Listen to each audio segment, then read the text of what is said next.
France will vote on Sunday. The incumbent President Emmanuel Macron was long considered a big favorite, and his re-election seemed just a matter of form. But the closer the 2022 French presidential election draws, the more his challenges are catching up, and Macron himself has been of a warning mood.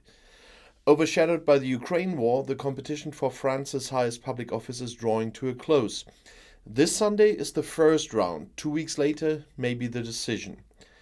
A new duel between the liberal Emmanuel Macron and the right-wing Marine Le Pen is expected in the runoff election for the place in the Élysée Palace, just like in 2017. And according to polls, Macron is still in the lead, but his lead is beginning to melt. According to a survey by the internationally renowned market research institute Ipsos last Saturday, the 44-year-old is expected to win 26% in the first round of voting on Sunday. His greatest adversary, Marine Le Pen, is only 5 points behind and should reach 21%. In this constellation, there could be a runoff 2 weeks later on April 24th. According to Ipsos, Macron would get 53% in the presidential election in France and Le Pen then 47%. But the result could still turn around by then. Macron is aware of this development and is already warning his supporters of a Brexit-like electoral defeat. The threat of extremism has reached new levels as hatred and alternative truths have been normalized in recent months and years. We've gotten used to seeing anti-Semitic and racist authors on TV shows.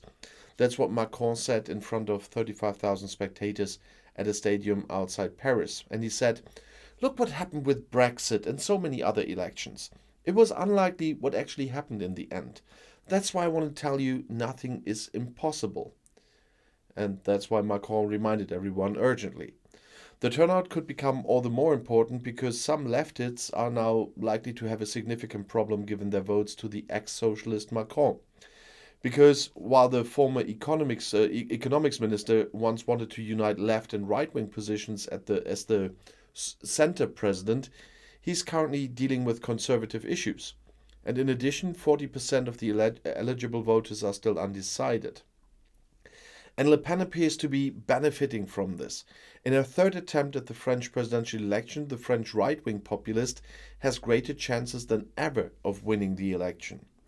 In other polls, incumbent Emmanuel Macron and Le Pen are only 2 to 3 points apart, about as much as the margin of error.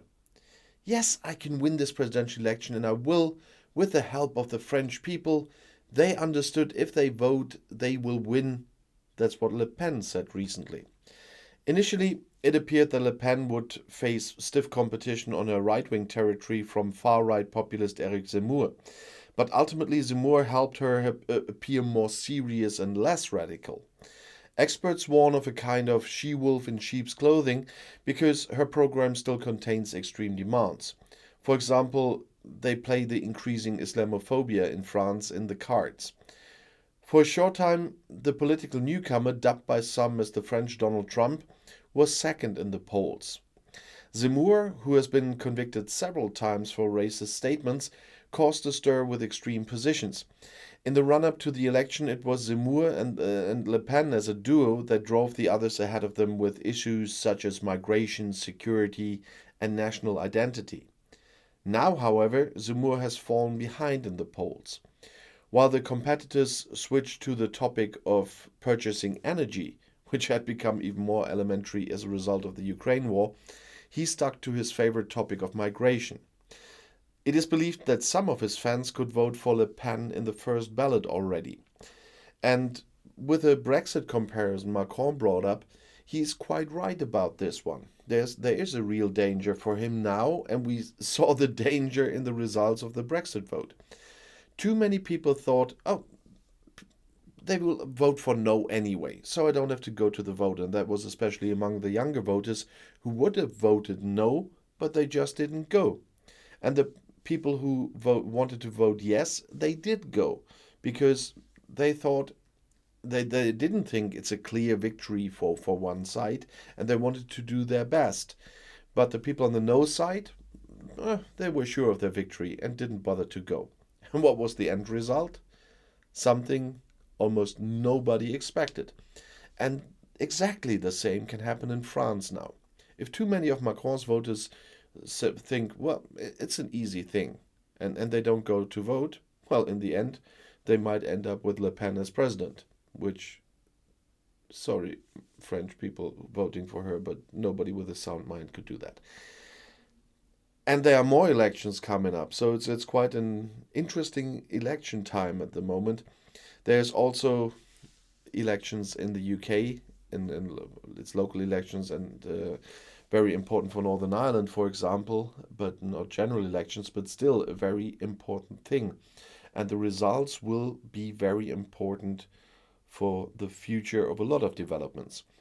And here in Germany, we have several elections this year. One just happened in Saarland, a state election. And on May 15th, there will be a state election here in my home state in North Rhine-Westphalia. And you know, I'm not only deputy district mayor and district councillor, I'm also the chairman of my local party. And that's why I have to campaign for the next 6 weeks. And I'm already right in the middle of it. And besides all the normal stuff like the city council yesterday. But what happened there, I will tell you in a video later today when the topic is also Ukraine and what the British government says about this. But then I will quickly say something about what happened in our city council yesterday regarding Ukraine.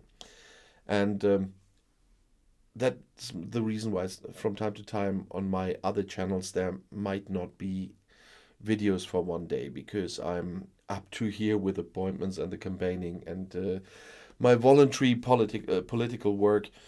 It's a lot to do in times like this.